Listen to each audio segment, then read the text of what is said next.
All right, let's talk about data visualization. So, exploratory data analysis. This is a concept that is important for sort of getting to know your data at hand. So, what is exploratory data analysis? It's an approach to analyzing data sets to summarize the main characteristics. Often, this is visual, that's what I'm going to focus on today, but you also might calculate summary statistics or perform some data wrangling, manipulation, or transformation at this stage in the analysis, and that's what we're going to focus on next. So, data visualization is the creation and study of visual representations of data. This is a nice quote from John Tukey, who's a famous statistician. The simple graph has brought more information to the data analyst's mind than any other device. It's kind of like the picture's worth 1,000 words kind of adage. So, there are lots of tools for visualizing data. R is one of them. And there are a lot of approaches and systems within R for making these visualizations. And ggplot2 is one of them.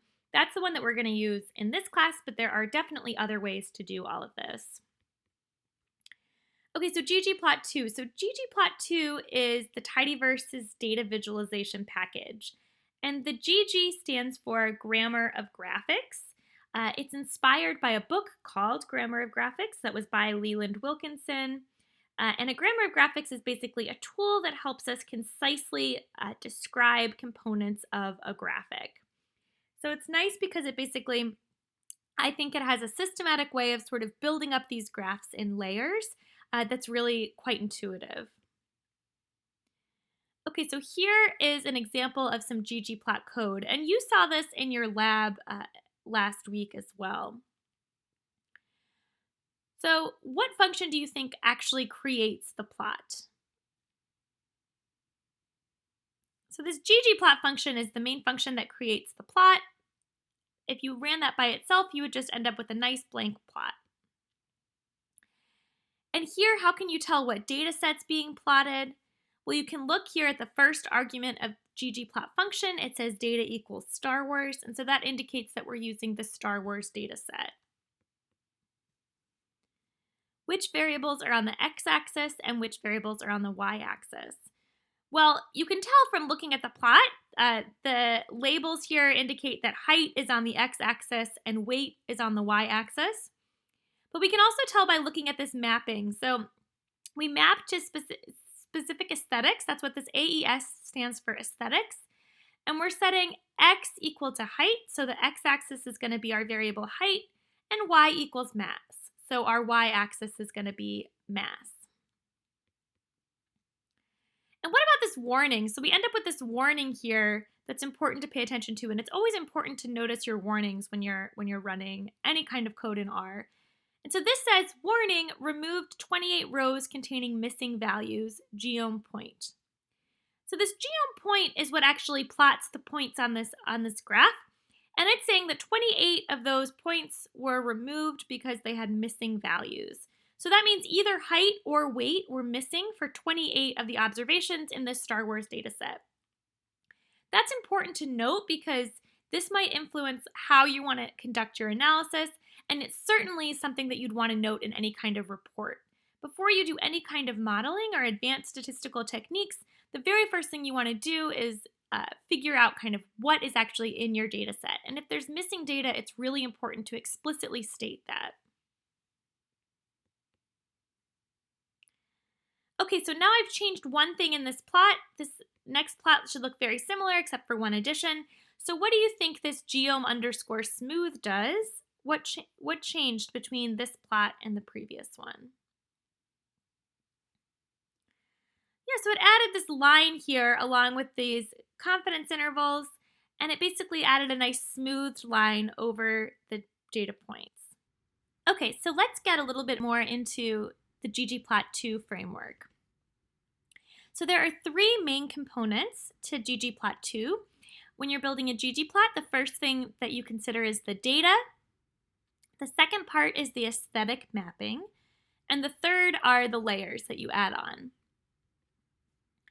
So the big premise here is that you take some data that's in a certain analyzable format and then you map that data to specific aesthetics. And so things like points on the line and X and Y axes, these are the different aesthetics that you can map to.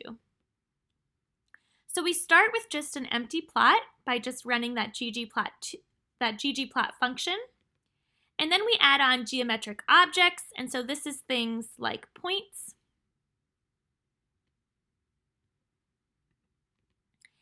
And then we add on statistical transformations, and so this is like drawing a line to smooth between points, for example. Position adjustments, and so this is like if we wanted to jitter the points or something. And then finally annotations, so we can add actual labels to our plots. So these are the different layers that we can build up systematically using this ggplot framework. So ggplot is the main function in the ggplot2 package, and plots are constructed in layers.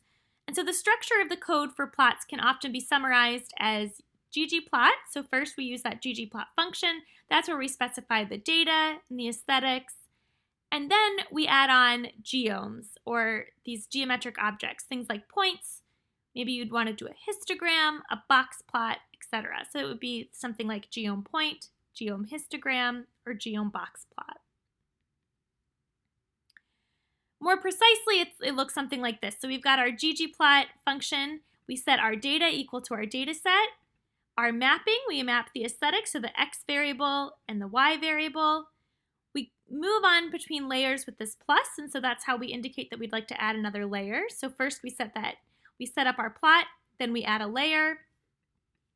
And the main layer is going to be those geomes. And then if we want to kind of add other options, then we'd have another plus sign and add those on as well.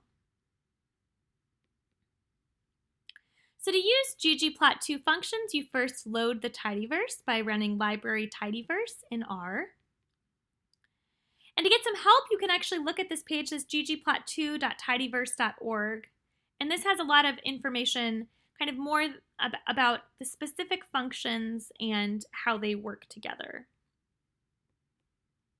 Okay, so let's talk about visualizing a specific data set. So let's start with some data set terminology. So here I've printed the Star Wars data set. And by looking at this, what does each row represent and what does each column represent? Well, in data sets, each row is going to be an observation and each column is going to be a variable. Now, sometimes data will be received in a format that doesn't actually quite fit this tidy convention, and we're going to talk about that in a little bit. But in order to be able to make the plots that we want, this kind of structure is important. So each row is an observation, each column is a variable. In this case, in the Star Wars data, each row is a character. So we've got like Luke, C-3PO, R2-D2, and each column is a different characteristic of that character, like their name, their height, their mass, their hair color, etc. So for example, Luke Skywalker, this data set indicates that he's got blue eyes, fair skin, blonde hair, he's male, he's human, he's 172 centimeters, etc. So what's in the Star Wars data? So we can use the glimpse function, which you used in the most recent lab, to be able to look at everything that is in this data set. And so it tells us that there are 87 rows and 14 columns. And the glimpse function basically summarizes these columns. And so it tells you the name of each column, the type of column it is. So for example, the name column is a character vector. And then it gives you a glimpse at some of the first observations for that column. So the first name is Luke Skywalker, the second is C-3PO, etc. The next variable, height, we can see that this is an integer, and it gives us the first examples like 172, 167, 96. The second variable, mass, this is a double. So integers and doubles are two types of numeric data. A double is going to have a decimal point. And so we've got 77, 75, etc. Hair color, which is a character variable, we've got some examples of that, skin color, eye color, etc. So how many rows and columns does this data set have? What does each row represent? And what does each column represent? This data has 87 rows and 13 columns. Each row is an observation, and in this case, it's a different Star Wars character, and each column is a characteristic or a variable for that observation. Another way to get information about datasets that are included in R is to find their help file, and you can do that by running this in the console. So you run !Star Wars, for example, in the console, and it'll pull up details about this Star Wars dataset. Okay, so let's return to that plot that we had looked at before when we first were introducing this concept of ggplot. So we've got this mass versus height plot. I'm plotting my data, Star Wars. I'm mapping height to the x-axis and mass to the y-axis. And I'd like to plot the points, and so I'm using geom point here. Now, what's with that warning? I mentioned this a little bit before, but not all characters in this data set have height and mass information. In fact, 28 of them are missing one or the other. And so going forward, I'm going to go ahead and suppress this warning to save room on the slides, but it's important to note it. And as I mentioned, anytime you're missing data, it must be mentioned in the report the fact that the data is missing, how many observations are missing, and also what you did with the missing data. In this class, we're not going to get too much into how to handle missing data. There are lots of advanced techniques to doing this. We're mostly going to be just working with complete case data. So if there is missing data, it's going to end up getting removed at the beginning of our analysis. But it's especially important to note that that happened and for how many observations it happened for, if that's what we're doing. Okay, so how would we describe this relationship between mass and height? And what other variables could maybe help us understand data points that don't follow the overall trend? So I've added some labels here. I've added a title, mass versus height in the Star Wars characters. I've added my x-axis label, height in centimeters, my y-axis, weight in kilograms. And looking at this, I can see that it looks like there might be some trend between height and weight, but it's pretty suppressed because we've got this outlier. So who's a not so tall but really chubby character in Star Wars that might be representing this outlier here? That would be Jabba the Hutt. So Jabba the Hutt is basically causing this data to be a little bit harder to see because he's pulling the plot to really spend a lot of excess area to just demonstrate how far off he is from everybody else. And so this is kind of, a useful way when we're doing exploratory data analysis. An important piece of this is to be able to pay attention to kind of, are there outliers that look different? Kind of who might be those outliers? Why might they be outliers in that way? So the additional variables that you might want to set, we can map additional variables to different features on the plot. For example, some additional aesthetics you can map are color, size, shape, and transparency, which is called alpha. Another thing we can do is faceting, and we did this in the most recent lab. It basically has small multiples displaying different subsets of the data. So let's talk about some other aesthetic options. Visual characteristics of plotting characters can be mapped to a specific variable in the data, and these are color, size, shape, and alpha, or transparency. So for example, here I'm going to add a variable and I'm going to differentiate it by color. And so you'll notice this code looks exactly the same as the code we were previously working with, except we have this one added piece, color equals gender. And what that did is it colored each of these points by the gender of the character. And then it added this legend to let me know what each of these colors corresponds to. So the red here corresponds to feminine, the blue corresponds to masculine, and this gray is for characters that are missing the gender variable. Here's another example. Now, instead of just looking at color, I'm going to add in size. And so I'm going to make the size of the plot be based on their birth year. And so now you'll notice the circles are different sizes, and I've added another piece to my legend. And so the birth year here from 200 to 800 varies and shows the different kind of sizes that those dots end up having.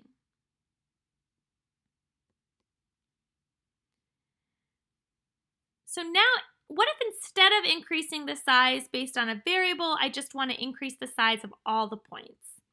So you'll notice here I put the size parameter in the AES or aesthetic part in the mapping of my ggplot function. If instead of having size be based on a variable in my data set, I'd like to increase all of the sizes of the points, then it becomes an argument in the geom point part of my plot. So just a summary, continuous variables are measured on continuous scales and discrete variables are measured on discrete scales, and this becomes important for kind of how you map each of these different pieces. And so for example, color, if you have a discrete variable, it's going to be a rainbow of colors. If you have a continuous variable, it's going to be a gradient of colors. Size, if you have a discrete variable, it's going to be discrete steps. If you have a continuous variable, it'll be a linear mapping between the radius and the value. And shape, if you have a discrete variable, it's going to be a different shape for each. If you have a continuous variable, this isn't going to work. And that makes sense because shape is necessarily a discrete, it's going to be a discrete differentiation. And so if you're trying to work with something continuous, it's not going to be able to change the shape that way. So we use aesthetics for mapping features of a plot to a variable and define the features in the geom for customization not mapped to a variable. So that when we put these aesthetics in the AES statement, which is within the ggplot function, if we'd like to map them to a specific variable. If we don't want it to be mapped to a variable, we just want to change everything. For example, if we wanted to change all the colors of the points, or if we wanted to change all the sizes of the points, then we would put it in the geom.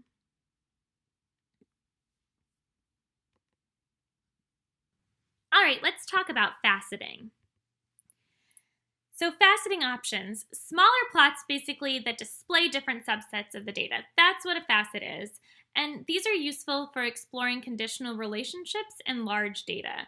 So you did this in the last lab, and basically, here's one example where I'm looking at the Star Wars data again. I'm still plotting height and mass, but I'd like to create a facet by gender. And so I use this facet underscore grid to do that. And I say the dot indicates how I would like the rows to be faceted, and then I use a tilde, and the variable after the tilde indicates how I would like the columns to be faceted. And so in this case, I end up with 3 columns with each of the different genders. The rest of this looks very similar, except I've added a subtitle here indicating that this is faceted by gender. So you'll notice the X and Y axis is still weight and height, but I just have 3 separate plots now, one for each of the gender categories. In the next few slides, I'm going to give you a second just to sort of try to describe what each of the plot displays, and I want you to think about how the code relates to the output. And so the plots in these slides, they don't have proper titles or axis labels, basically because I want you to figure out what's happening in the plots. But when you're making plots yourself, you should always make sure to label them. Okay, so I'm going to give you a couple seconds to think about this plot.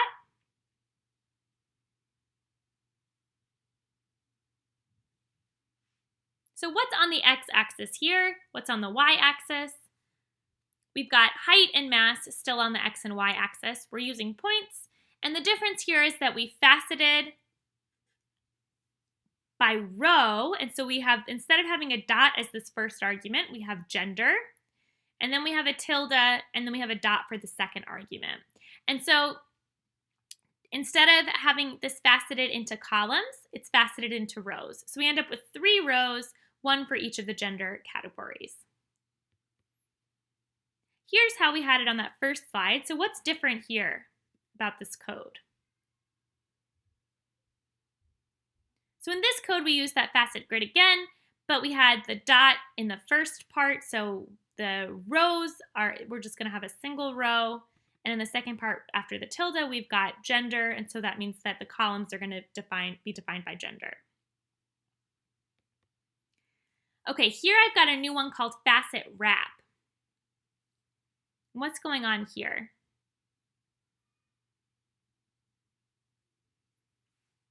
So facet wrap, you use the tilde still, but you just can have a single argument here, or a single variable that you'd like to facet by, and it'll wrap it kind of in a sensible way. So basically, it will decide kind of how to distribute these plots. And so in this case, I have a unique plot for each unique eye color in the data set. So black, blue, blue-gray, brown, etc. So this is still plotting height and mass, but it's creating a separate plot for each unique eye color. So the quick summary, Facet Grid is going to create a two-dimensional grid where it goes rows, tilde, columns. And if you don't want there to be a split, then you just use a dot. Facet Wrap is going to be a one-dimensional ribbon that's wrapped into 2 dimensions.